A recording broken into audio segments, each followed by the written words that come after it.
नमस्कार दोस्तों, स्वागत है आपका हमारे चैनल पर। आज के इस वीडियो में हम डीस असाइनमेंट क्वेश्चंस 2026 को पूरी तरह से सॉल्व करने वाले हैं।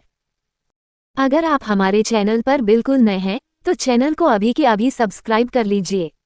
डीस 1 अनुभाग 1 खंड का प्रश्न 1 बताएं कि आनुवंशिकता और पर्यावरण बच्चे के शारीरिक और मोटर विकास को कैसे प्रभावित करते हैं। उत्तर बच्चे के शारीरिक और मोटर क्रियात्मक विकास पर आनुवंशिकता हेरेडिटी तथा पर्यावरण एनवायरनमेंट दोनों का बहुत गहरा और महत्वपूर्ण प्रभाव पड़ता है। इन दोनों को अलग नहीं किया जा सकता क्योंकि ये एक दूसरे के पूरक हैं। इसे हम निम्नलिखित आसान बिंदुओं के माध्यम से विस्तार से समझ सकते हैं। 1 आनुवंशिकता हेरेडिटी का प्रभाव। माता पिता से मिले गुण जीन्स आनुवंशिकता का सीधा मतलब उन शारीरिक व जैविक गुणों से है जो बच्चे को जन्म से ही अपने माता पिता के द्वारा मिलते हैं। ये बच्चे के विकास की एक सीमा तय कर देता है। शारीरिक बनावट और रंग रूप बच्चे की लंबाई कितनी होगी, उसकी त्वचा का रंग कैसा होगा, आंखों और बालों का रंग कैसा होगा और उसका शारीरिक ढांचा कैसा होगा, ये सब काफी हद तक आनुवंशिकता यानी जीन्स पर निर्भर करता है। हड्डियों और मांसपेशियों की क्षमता। कुछ बच्चों की मांसपेशियां बट और हड्डियां जन्मजात रूप से अधिक मजबूत होती हैं। इसके कारण वे समय पर या सामान्य से जल्दी बैठना, घुटनों के बल चलना, खड़े होना या कूदना सीख जाते हैं। 2 पर्यावरण एनवायरनमेंट का प्रभाव। आसपास का माहौल और पोषण। पर्यावरण का मतलब है बच्चे को जन्म के बाद मिलने वाला बाहरी माहौल। इसमें बच्चे का खान पान, घर की साफ सफाई, शुद्ध हवा, धूप और परिवार का प्यार शामिल है। संतुलित आहार और खेलकूद के अवसर। यदि किसी बच्चे को बचपन से ही विटामिन, प्रोटीन और मिनरल्स से भरपूर पौष्टिक खाना मिले और उसे पार्क में खेलने कूदने के सुरक्षित अवसर दिए जाएं, तो उसका शारीरिक विकास बहुत तेजी से और सही तरीके से होता है। नकारात्मक पर्यावरणीय प्रभाव। इसके विपरीत, भले ही बच्चे के जीन्स कितने भी अच्छे हों, लेकिन अगर उसे सही खाना न मिले, कुपोषण हो, वो गंदे माहौल में रहे, बार बार बीमार पड़े या घर में हमेशा लड़ाई झगड़े का माहौल रहे, तो उसका शारीरिक और मोटर विकास धीमा या कमजोर हो जाता है।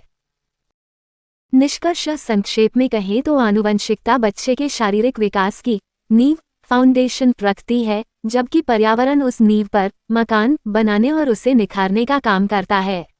इन दोनों के सही संतुलन से ही बच्चे का संपूर्ण विकास संभव है। प्रश्न 1 जन्म से 1 वर्ष की आयु वर्ग में सकल मोटर विकास के मील के पत्थर बताएं। उत्तर सकल मोटर विकास का मतलब होता है शरीर की बड़ी मांसपेशियों पर नियंत्रण पाना, जैसे कि गर्दन को संभालना, करवट लेना, बैठना, रेंगना और पैर पर खड़े होकर चलना। जन्म से लेकर 1 वर्ष 12 महीने तक के मुख्य मील के पत्थर निम्नलिखित प्रकार हैं। 0 से 3 महीने तक गर्दन संभालना। शुरुआत में बच्चा बिल्कुल असहाय होता है, लेकिन तीसरे महीने तक आते आते बच्चा पेट के बल लेटने पर अपना सिर थोड़ा ऊपर उठाना सीख जाता है। 4 से 6 महीने तक करवट बदलना और सहारा लेकर बैठना। इस उम्र में बच्चा बिस्तर पर पीठ के बल से पेट के बल करवट बदलना रोलिंग ओवर शुरू कर देता है। अगर उसे पीछे तकिया लगाकर या गोद में बिठाया जाए तो वह सहारे के साथ कुछ देर बैठ लेता है। 7 से 8 महीने तक बिना सहारे के बैठना। अब बच्चे की पीठ और कमर की मांसपेशियां मजबूत हो जाती हैं। बच्चा बिना किसी तकिए या हाथ के सहारे के जमीन पर सीधे बैठना सीख जाता है और बैठे बैठे खिलौनों से खेलने लगता है। 9 से 10 महीने तक रेंगना और खड़े होने का प्रयास। इस अवस्था में बच्चा घुटनों और हाथों के बल जमीन पर आगे बढ़ना यानी रेंगना शुरू कर देता है। वह सोफे, मेज या बेड को पकड़कर अपने पैरों पर खड़ा होने की कोशिश भी करने लगता है। 11 से 12 महीने या 1 वर्ष तक स्वतंत्र रूप से चलना। 1 साल का होते होते बच्चा बिना किसी सहारे के कुछ सेकंड या मिनट के लिए अकेले खड़ा होना सीख जाता है। वह दीवारों या उंगली को पकड़कर चलने लगता है और कई बच्चे बिना सहारे के भी छोटे छोटे संतुलन वाले कदम बढ़ाकर स्वतंत्र रूप से चलना शुरू कर देते हैं। प्रश्न 2 3 साल के बच्चों में विकास को बढ़ावा देने के लिए प्रत्येक गतिविधि का वर्णन करें। 1 भाषा विकास के लिए गतिविधि। गतिविधि का नाम है मजेदार कठपुतली और कहानी का खेल। लक्ष्य 3 साल के बच्चे के शब्दकोश को बढ़ाना, वाक्य बनाना सिखाना और अपनी बात कहने की क्षमता का विकास करना। आवश्यक सामग्री 2 साधारण और रंग बिरंगी हाथ वाली कठपुतलियां जैसे एक बिल्ली और एक चूहा। इन्हें पुराने मोजे या कागज से भी बनाया जा सकता है। संचालन की विस्तृत प्रक्रिया। शुरुआत और बैठने की व्यवस्था। टीचर या माता पिता बच्चे को अपने ठीक सामने एक आरामदायक चटाई पर बिठाएंगे ताकि बच्चे का ध्यान पूरी तरह टीचर के हाथों और चेहरे पर रहे। इसके बाद टीचर अपने दोनों हाथों में कठपुतलियां पहनेंगे। रोल प्ले और बातचीत। टीचर बिल्ली और चूहे की आवाज बदलकर बातचीत शुरू करेंगे। बिल्ली वाली कठपुतली अपनी पतली आवाज में बोलेगी, म्याऊं, मुझे बहुत तेज भूख लगी है, आज मैं इस चूहे को खा जाऊंगी। दूसरी तरफ से चूहा डरते हुए बोलेगा, नहीं नहीं बिल्ली मौसी, मुझे मत खाओ, मैं बहुत तेज भाग जाऊंगा। बच्चे को शामिल करना। कहानी के बीच बीच में टीचर कठपुतली को बच्चे के पास ले जाएंगे और उससे सीधे सवाल पूछेंगे। जैसे बिल्ली बच्चे से पूछेगी, प्यारे बच्चे, तुम बताओ, ये चूहा किधर छुपा है? या अच्छा बताओ, बिल्ली कैसे बोलती है? प्रोत्साहन देना। जब बच्चा अपनी टूटी फूटी भाषा में या छोटे छोटे वाक्यों में जवाब देगा तो दोनों कठपुतलियां मिलकर बच्चे के लिए ताली बजाएंगी और उसकी तारीफ करेंगी। इस गतिविधि से लाभ है, इस खेल से बच्चा नए नए शब्द सुनता है और उन्हें दोहराने की कोशिश करता है। इससे उसका झिझक दूर होता है और भाषा का विकास बहुत ही मनोरंजक तरीके से होता है। बी, सामाजिक विकास के लिए गतिविधि। गतिविधि का नाम, चलो मिलकर सुंदर ब्लॉक का घर बनाएं। लक्ष्य, बच्चों को आपस में मिलजुल कर रहना, अपनी बारी का इंतजार करना, टर्न टेकिंग और चीजें शेयर करना, शेयरिंग सिखाना। आवश्यक सामग्री। एक बड़ी टोकरी में रखे हुए रंग बिरंगे और अलग अलग आकार के प्लास्टिक के बिल्डिंग ब्लॉक्स। संचालन की विस्तृत प्रक्रिया। समूह का निर्माण। टीचर क्लास में 3 से 4 बच्चों का एक छोटा सा समूह बनाएंगे। छोटे ग्रुप में बच्चे एक दूसरे के साथ ज्यादा सहज महसूस करते हैं। सभी बच्चों को जमीन पर एक घेरे में बिठाया जाएगा। कार्य सौंपना। बच्चों के ठीक बीच में ब्लॉक्स की टोकरी रख दी जाएगी। टीचर बच्चों को एक टास्क देंगे, बच्चों, आज हम सब मिलकर इस टोकरी के खिलौनों से एक बहुत बड़ा, सुंदर और रंगीन घर या मीनार बनाएंगे। खेल के दौरान मार्गदर्शन। खेल के दौरान बच्चे एक दूसरे से ब्लॉक मांगेंगे। उदाहरण के लिए, यदि चिराग को लाल ब्लॉक चाहिए तो वह दूसरे बच्चे से मांगेगा। यदि कोई बच्चा सारे खिलौने खुद रखने की जिद करेगा या झगड़ा करेगा तो टीचर वहां आकर प्यार से समझाएंगे कि ये हम सबका खेल है, सबको मिलकर एक एक करके ब्लॉक्स जोड़ने हैं। सफलता का जश्न। जब सारे बच्चे मिलकर एक सुंदर मीनार या घर बना लेंगे तो टीचर सभी बच्चों से एक साथ ताली बजवाएंगे और कहेंगे, देखो, आप सबने मिलकर कितना बढ़िया काम किया। इस गतिविधि से लाभ है, इस गतिविधि से बच्चों में हम की भावना आती है। वे स्वार्थी होना छोड़ते हैं, दूसरों की मदद करना सीखते हैं और उनमें टीम वर्क तथा सामाजिक तालमेल की आदत विकसित होती है। सी, संज्ञानात्मक विकास के लिए गतिविधि। गतिविधि का नाम है, रंग और आकार पहचानो, डिब्बे में डालो। लक्ष्य, बच्चे में सोचने, ध्यान केंद्रित करने, रंगों की पहचान करने और वर्गीकरण करने की मानसिक क्षमता को बढ़ावा देना। आवश्यक सामग्री। लाल, नीले और पीले रंग के कई सारे छोटे छोटे प्लास्टिक के खिलौने जैसे बॉल, गाड़ियां, ब्लॉक्स और उन पर क्रमशः लाल, नीले और पीले रंग के कागज लगे हुए 3 अलग अलग प्लास्टिक के खाली डिब्बे। संचालन की विस्तृत प्रक्रिया। खिलौनों को बिखेरना। सबसे पहले टीचर जमीन पर चटाई बिछाकर लाल, नीले और पीले रंग के सभी खिलौनों को आपस में अच्छी तरह से मिक्स करके एक ढेर बना देंगे। उसके सामने तीनों रंगीन डिब्बे रख दिए जाएंगे। टीचर द्वारा प्रदर्शन। 3 साल का बच्चा देखकर जल्दी सीखता है, इसलिए टीचर पहले खुद एक लाल रंग की बॉल उठाएंगे और बच्चे को दिखाते हुए कहेंगे, देखो, ये लाल बॉल है, इसे मैं इस लाल वाले डिब्बे में डाल रहा हूँ। टीचर ऐसा 2-3 बार अलग अलग रंगों के साथ करके दिखाएंगे। बच्चे को मौका देना। इसके बाद बच्चे को पास बुलाया जाएगा और उससे कहा जाएगा, अब तुम्हारी बारी है। इस ढेर में से सभी नीले रंग के खिलौने ढूंढो और उन्हें नीले वाले डिब्बे में डालो। उत्साहवर्धन। जब बच्चा सही डिब्बे में सही रंग का खिलौना डालेगा तो उसे शाबाशी दी जाएगी। अगर वह गलती से नीले डिब्बे में पीला खिलौना डाल देता है तो टीचर डांटने के बजाय कहेंगे, ध्यान से देखो बेटा, क्या इसका रंग डिब्बे के रंग जैसा है। इससे बच्चा खुद अपनी गलती सुधारेगा। इस गतिविधि से लाभ, इससे बच्चे के दिमाग पर जोर पड़ता है। वो रंगों और आकारों में अंतर करना सीखता है, जिससे उसकी बुद्धि, एकाग्रता और तार्किक क्षमता मजबूत होती है। प्रश्न 3, अजनबी चिंता और अलगाव चिंता शब्दों की व्याख्या करें। उत्तर, छोटे बच्चों के भावनात्मक विकास के दौरान ये दो प्रकार की चिंताएं या डर देखना बहुत ही सामान्य बात है। इन्हें हम इस प्रकार समझ सकते हैं। अजनबी चिंता, जब कोई छोटा बच्चा किसी ऐसे व्यक्ति को देखता है जिसे वह पहले से नहीं जानता, जैसे कोई दूर का रिश्तेदार, नया पड़ोसी या अजनबी मेहमान, तो वह डर जाता है। वह अचानक रोने लगता है, हंसना बंद कर देता है या तुरंत अपनी मां की गोदी में छिपने का प्रयास करता है। इसे ही अजनबी चिंता कहते हैं। ये कब होती है? ये डर आमतौर पर बच्चे में 6 से 8 महीने की उम्र में शुरू होता है और 1 से 1.5 साल तक काफ़ी ज़्यादा रहता है। ऐसा इसलिए होता है क्योंकि इस उम्र में बच्चे का दिमाग इतना विकसित हो जाता है कि वह अपने माता पिता के चेहरों और बाहरी लोगों के चेहरों के बीच का अंतर अच्छी तरह समझने लगता है। अलगाव चिंता, जब बच्चे को उसके माता पिता या मुख्य देखभाल करने वाले, जिसके साथ वह सबसे सुरक्षित महसूस करता है, जैसे उसकी मां से दूर किया जाता है, तो उसके मन में जो डर, असुरक्षा और दुख पैदा होता है, उसे अलगाव चिंता कहते हैं। उदाहरण, इसका सबसे अच्छा उदाहरण तब दिखता है जब बच्चे को पहली बार किसी प्ले स्कूल या डे केयर सेंटर में छोड़ा जाता है। माँ जैसे ही बच्चे को छोड़कर जाने लगती है, बच्चा जोर जोर से रोने लगता है, माँ का पल्लू पकड़ लेता है। ऐसा इसलिए होता है क्योंकि 3 साल तक के बच्चे में समय की समझ नहीं होती। उसे लगता है कि उसकी माँ अब उसे छोड़कर चली गई है और कभी वापस नहीं आएगी।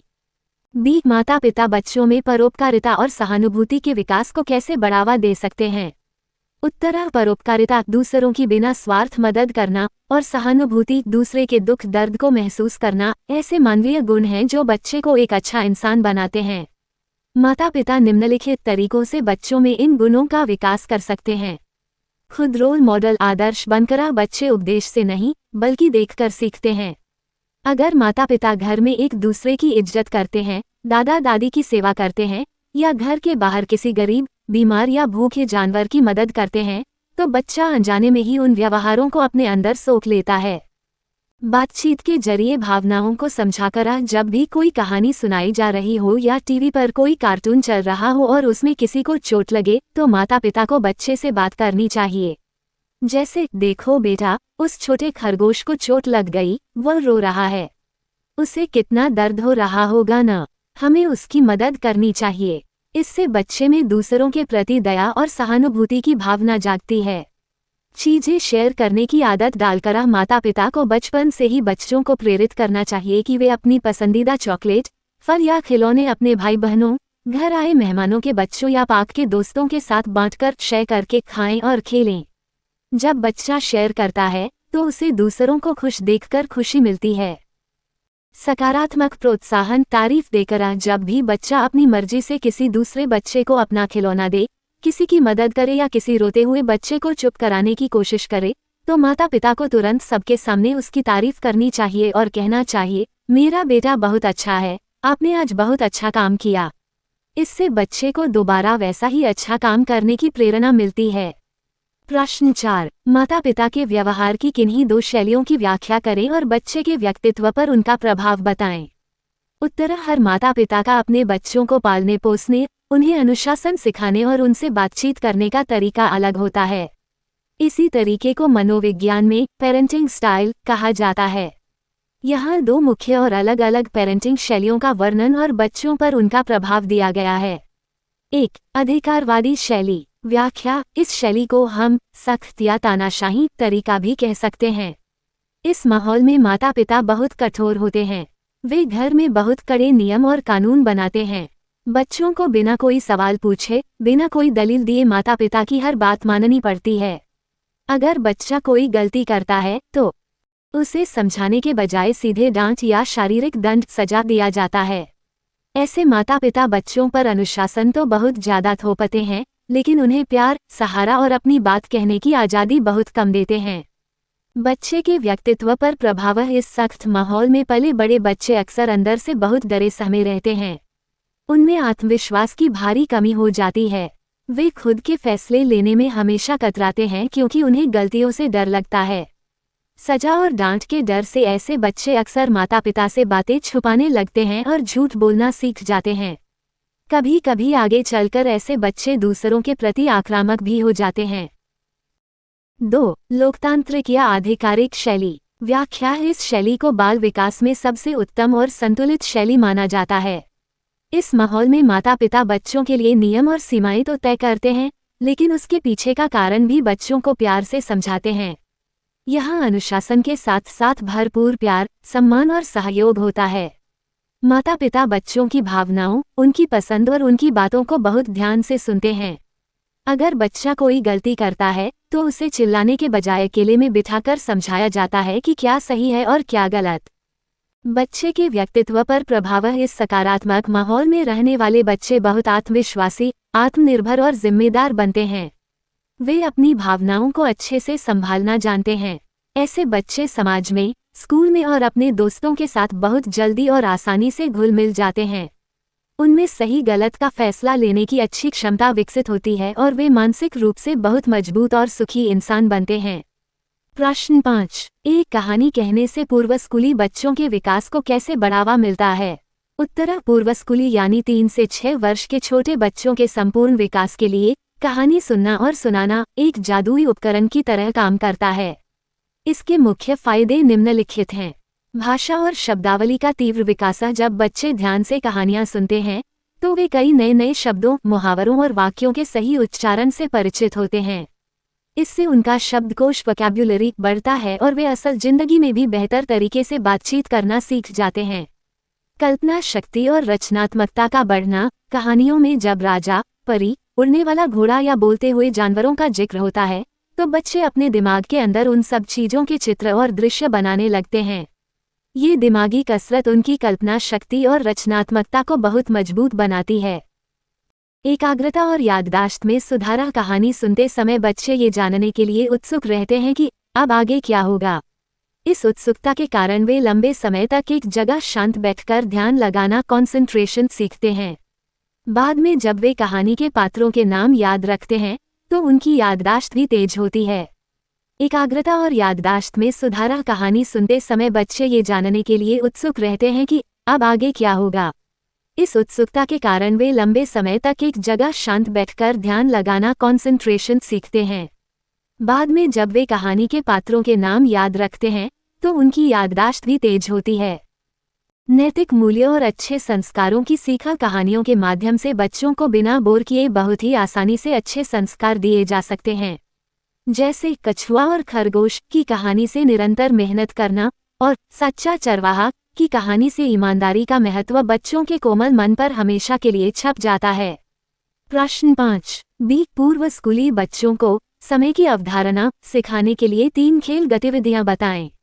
उत्तर. छोटे बच्चों के लिए समय जैसे कल, आज, सुबह, शाम, पहले, बाद में एक बहुत ही अमूर्त एब्स्ट्रैक्ट चीज है जिसे वे घड़ी देखकर तुरंत नहीं समझ सकते।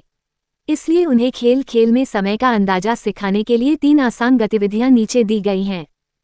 1. दिन और रात की दिनचर्या कार्ड खेल।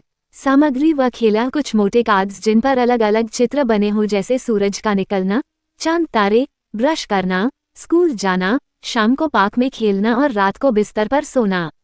टीचर या माता पिता बच्चे को एक कार्ड जैसे चमकता सूरज और ब्रश करता बच्चा दिखाएंगे और पूछेंगे, बेटा ये काम हम कब करते हैं? बच्चा चित्रों को देखकर बोलेगा, सुबह या दिन में। फिर चांद वाला कार्ड दिखाकर पूछेंगे तो वह बोलेगा, रात में। इस तरह बच्चा दिन और रात के समय के चक्र को समझने लगता है। 2. जादुई रेत घड़ी सैंड टाइमर का खेल। सामग्री व खेल एक छोटी प्लास्टिक की रंगीन रेत घड़ी सैंड टाइमर जिसमें से रेत गिरने में 1 या 2 मिनट का समय लगता हो। बच्चों के सामने रेत घड़ी को उल्टा रख दिया जाएगा और उनसे एक मजेदार चैलेंज के रूप में कहा जाएगा, देखो बच्चों, जब तक इस बोतल की पूरी रंग बिरंगी रेत ऊपर से नीचे गिरेगी तब तक आप सबको फर्श पर बिखरे हुए अपने सारे खिलौने समेटकर इस टोकरी में रखने हैं। इससे बच्चों को यह व्यावहारिक समझ आती है कि सीमित समय या 1 मिनट का क्या मतलब होता है। 3. पहले क्या और बाद में क्या की बातचीत। खेल कोई बाहरी सामग्री नहीं, ये सिर्फ एक दैनिक मौखिक खेल है। दिन भर के कामों के दौरान बच्चों को समय सूचक शब्दों का अभ्यास कराया जाता है। जैसे खाना खाने से पहले हमें अच्छे से हाथ धोना है और खाना खाने के बाद हमें कुल्ला करना है, या पाक जाने से पहले गृह कार्य होमवर्क करना है और आने के बाद हाथ पैर धोने हैं। इस लगातार बातचीत से बच्चे पहले बिफोर और बाद में आफ्टर के बीच के समय के अंतर को आसानी से आत्मसात कर लेते हैं। प्रश्न 6, कब बाल देखभाल कार्यक्रम की सफलता के लिए परिवार और समुदाय की भागीदारी का महत्व समझाइए। उत्तर, किसी भी बाल देखभाल केंद्र, क्रैश, आंगनवाड़ी या प्री स्कूल के कार्यक्रम को पूरी तरह सफल और असरदार बनाने के लिए केवल शिक्षकों की मेहनत काफी नहीं होती। इसमें बच्चे के परिवार, माता पिता और आसपास के समाज समुदाय की सक्रिय भागीदारी होना बेहद जरूरी है। इसका महत्व निम्नलिखित कारणों से है। घर और स्कूल के बीच की दूरी कम होना। जब माता पिता स्कूल या केंद्र की गतिविधियों में रुचि लेते हैं और वहां आते जाते रहते हैं तो बच्चे के मन से स्कूल का डर खत्म हो जाता है। उसे स्कूल का माहौल भी अपने घर जैसा ही सुरक्षित और जाना पहचाना लगता है, जिससे उसका भावनात्मक विकास बहुत अच्छा होता है। बच्चे के व्यवहार में निरंतरता और सुधार। शिक्षक बच्चे को केवल स्कूल के 3-4 घंटों में देखते हैं, जबकि माता पिता उसे घर पर देखते हैं। जब दोनों आपस में मिलकर बच्चे की आदतों, उसकी पसंद और उसकी समस्याओं पर चर्चा करते हैं तो बच्चे की कमियों को बहुत आसानी से और सही तरीके से सुधारा जा सकता है। जो अच्छी बातें बच्चा स्कूल में सीखता है, माता पिता उसे घर पर भी दोहराते हैं। आपसी विश्वास बढ़ना। परिवार की लगातार भागीदारी से माता पिता का स्कूल प्रबंधन और शिक्षकों पर भरोसा मजबूत होता है। वे स्कूल की नीतियों को बेहतर समझ पाते हैं और बच्चों की पढ़ाई लिखाई व विकास में घर पर भी ज्यादा सहयोग देने लगते हैं। सामुदायिक संसाधनों का लाभ। समुदाय में कई ऐसे अनुभवी लोग होते हैं जो बच्चों को व्यावहारिक ज्ञान दे सकते हैं, जैसे स्थानीय डॉक्टर स्कूल आकर बच्चों को स्वच्छता और स्वास्थ्य के नियम सिखा सकते हैं। समाज के बुजुर्ग बच्चों को पुरानी लोककथाएं और नैतिक कहानियां सुना सकते हैं। इससे बच्चे सामाजिक रूप से समृद्ध होते हैं। प्रश्न 6, बाल देखभाल केंद्र की गतिविधियों में माता पिता को शामिल करने के कोई 3 तरीके बताएं। उत्तर, माता पिता को केवल फीस देने या बच्चे को छोड़ने लेने तक सीमित न रखकर केंद्र की गतिविधियों से जुड़ने के 3 बेहतरीन और आसान तरीके इस प्रकार हैं। 1. रचनात्मक parent teacher meeting (PTM) meeting को केवल शिकायत का मंच बनाने के बजाय एक दोतरफा संवाद बनाना चाहिए। हर महीने या 2 महीने में मीटिंग रखी जाए, जहां बच्चों द्वारा बनाए गए चित्र, क्राफ्ट और उनकी प्रोग्रेस दिखाई जाए। माता पिता से उनके घर के अनुभवों के बारे में पूछा जाए और उनके रचनात्मक सुझावों का स्वागत किया जाए। 2. त्योहारों, सांस्कृतिक कार्यक्रमों और खेलकूद में आमंत्रण। स्कूल के विशेष आयोजनों जैसे बाल दिवस, स्वतंत्रता दिवस, दिवाली मेला या वार्षिक स्पोर्ट्स डे पर माता पिता को विशेष रूप से आमंत्रित किया जाना चाहिए।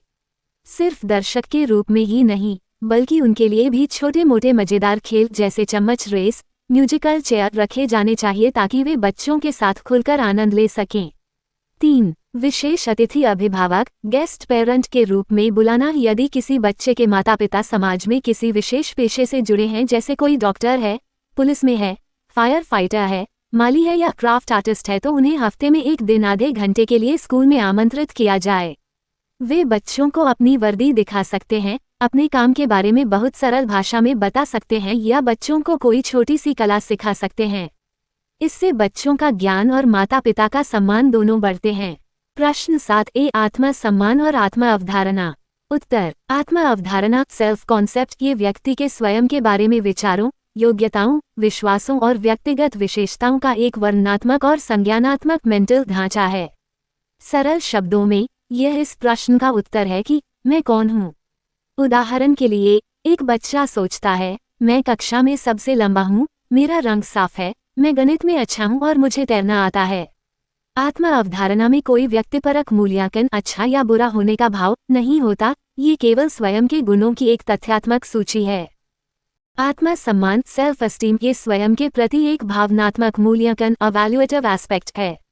इसका अर्थ है कि व्यक्ति अपनी आत्म अवधारणा के बारे में कैसा महसूस करता है और खुद को कितना मूल्यवान, आदरणीय या महत्वपूर्ण मानता है। यह इस प्रश्न का उत्तर है कि मैं खुद को कितना पसंद करता हूँ। उदाहरण के लिए, यदि बच्चा गणित में कमजोर है, यह आत्म अवधारणा है, और वह इस कारण खुद को हीन या हीन भावना से ग्रसित महसूस करता है, तो यह उसका निम्न आत्म सम्मान प्रदर्शित करता है।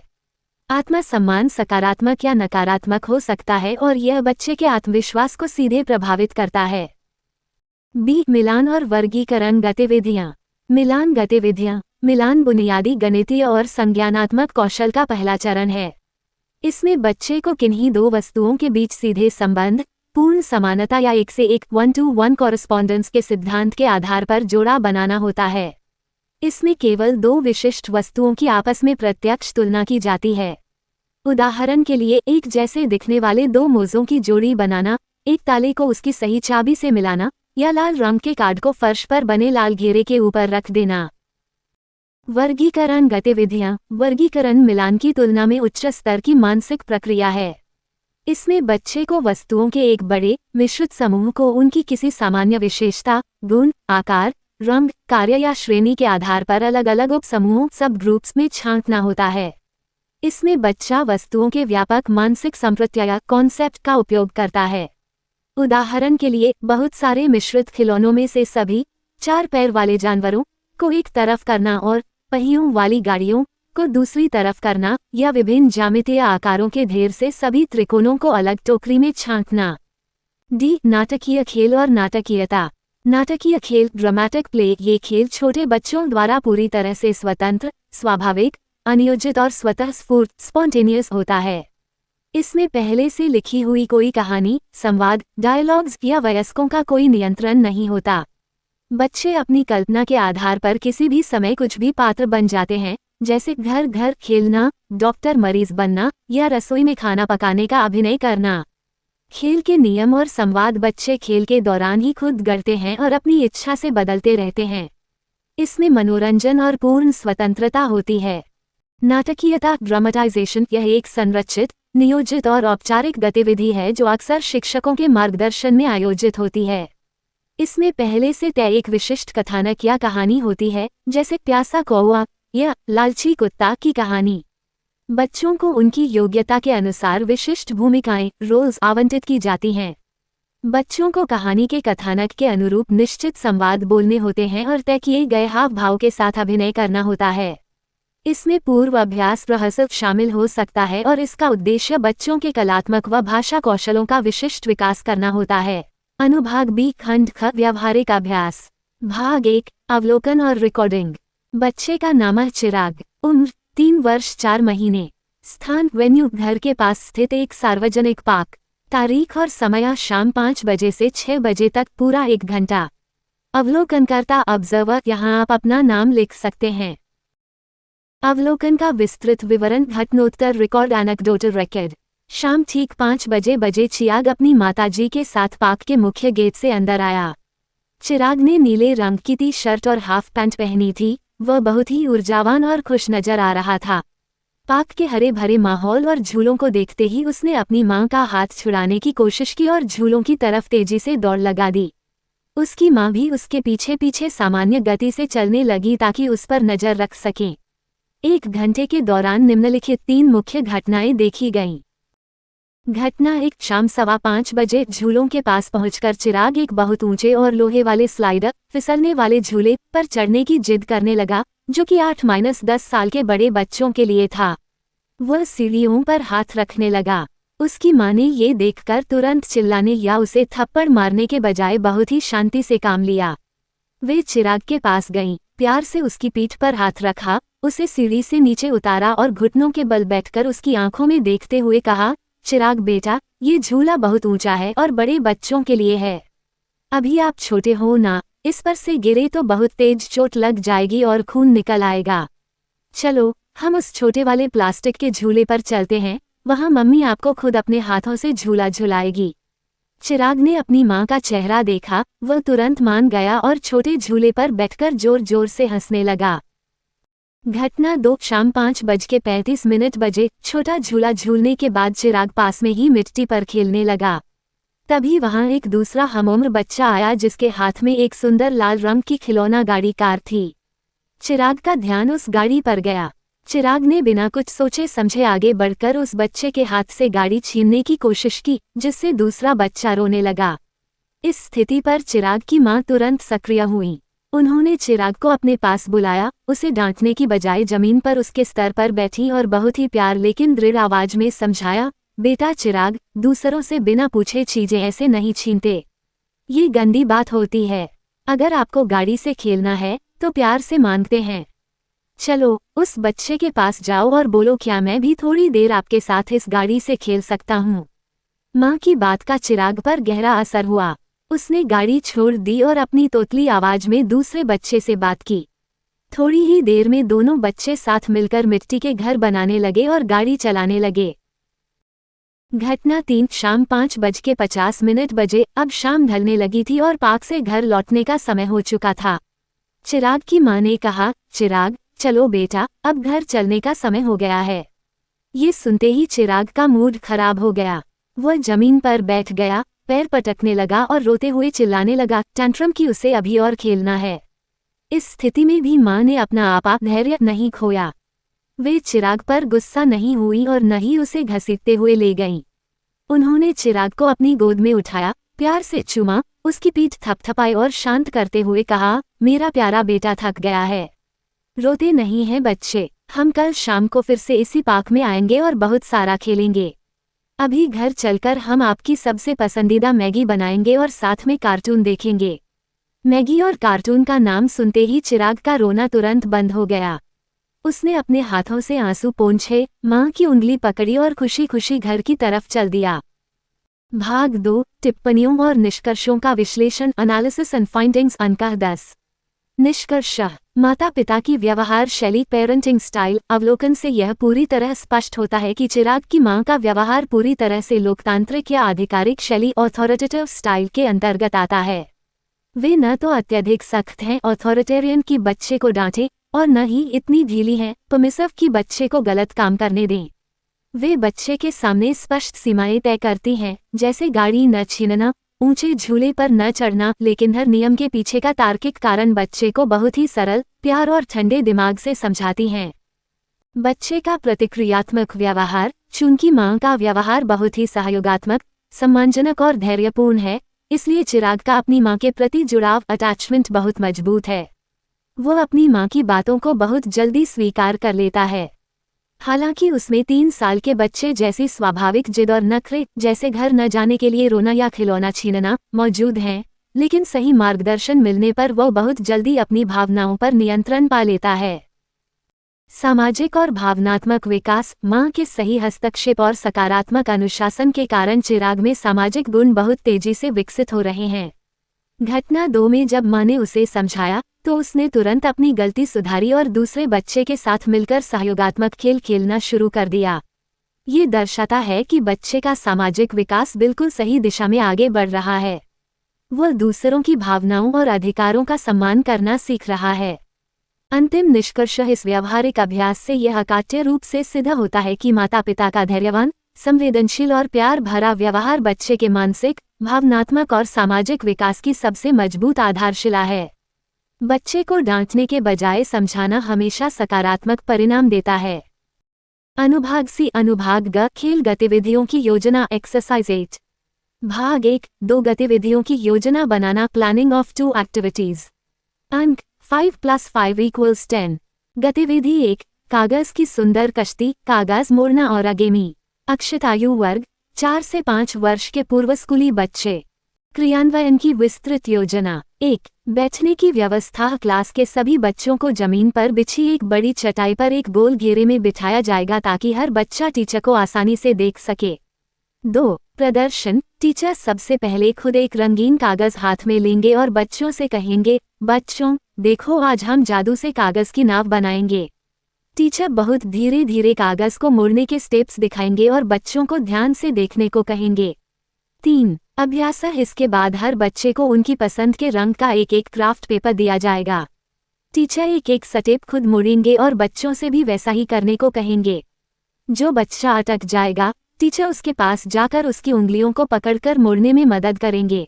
गतिविधि 2, चलो कूदे नदी और किनारे, शारीरिक फुर्ती का खेल। लक्षित आयु वर्ग 4 से 5 वर्ष के पूर्व स्कूली बच्चे। लक्ष्य व उद्देश्य। गोल्स। बच्चों के स्थूल मोटर विकास, ग्रॉस मोटर स्किल्स, यानी उनके पैरों और शरीर की बड़ी मांसपेशियों को मजबूत करना, शारीरिक संतुलन, बैलेंस और चपलता को बढ़ाना तथा उनके सुनने की क्षमता और मानसिक सतर्कता, लिसनिंग स्किल्स और अलर्टनेस का विकास करना। आवश्यक सामग्री क्लासरूम के फर्श या खेल के मैदान पर चॉक की मदद से खींची गई एक लंबी, बिल्कुल सीधी और स्पष्ट सफेद लाइन। क्रियान्वयन की विस्तृत योजना। 1. खेल के मैदान की तैयारी। फर्श पर खींची गई चॉक की लाइन के एक तरफ के हिस्से को नदी, रिवर नाम दिया जाएगा और दूसरी तरफ के सूखे हिस्से को किनारा नाम दिया जाएगा। 2. बच्चों को खड़ा करना। सभी बच्चों को चॉक की लाइन के ठीक पास, किनारे की तरफ एक सीधी कतार में खड़ा किया जाएगा। उनके बीच थोड़ी थोड़ी दूरी होगी ताकि कूदते समय वे एक दूसरे से टकराएं नहीं। 4. गति बढ़ाना। शुरुआत में खेल को धीरे धीरे चलाया जाएगा, फिर बच्चों का ध्यान और फुर्ती जांचने के लिए टीचर तेजी से और अदल बदल कर नदी, नदी, किनारा बोलेंगे। आखिरी तक बचने वाला बच्चा विजेता होगा। भाग 2. गतिविधियों का संचालन और मूल्यांकन। एग्जीक्यूशन और अवैल्यूएशन। गतिविधि 1 का व्यावहारिक मूल्यांकन। कागज की कश्ती। संचालन का विवरण। इस इंडोर गतिविधि को कक्षा के 5 बच्चों के साथ आयोजित किया गया। शुरुआत में जब कागज को त्रिकोण आकार में मोड़ना था तो 2 बच्चों को थोड़ी कठिनाई हो रही थी और उनके कोने बराबर नहीं मिल रहे थे। टीचर ने उनके पास जाकर व्यक्तिगत रूप से मार्गदर्शन किया और उनके हाथों से सही मोड़ दिलवाया। बाकी बच्चों ने टीचर के निर्देशों का पालन करते हुए सफलतापूर्वक अपनी नावें बना लीं। निष्कर्ष व मूल्यांकन। गतिविधि का परिणाम बेहद सफल रहा।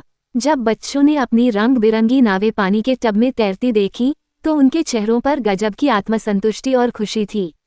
इस गतिविधि से बच्चों के हाथ की छोटी मांसपेशियों का अच्छा व्यायाम हुआ, उनकी उंगलियों की पकड़ मजबूत हुई और उन्होंने ध्यानपूर्वक स्टेप बाय स्टेप निर्देशों को सुनना और उनका पालन करना सीखा।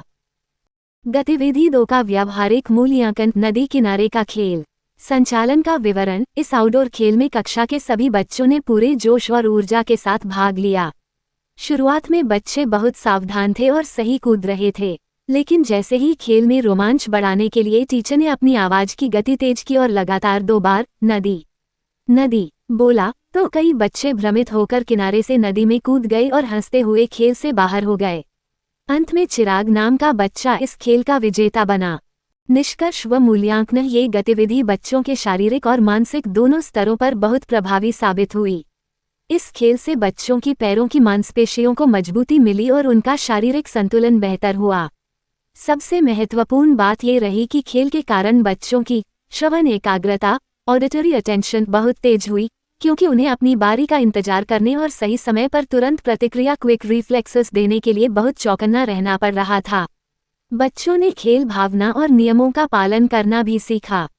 आज हमारा DS1 असाइनमेंट सॉल्व हो गया है। थैंक यू वीडियो अंत तक देखने के लिए। आगे के वीडियो DS1 और DS2 देखने के लिए चैनल को अभी सब्सक्राइब करें और लाइक एंड कमेंट करें।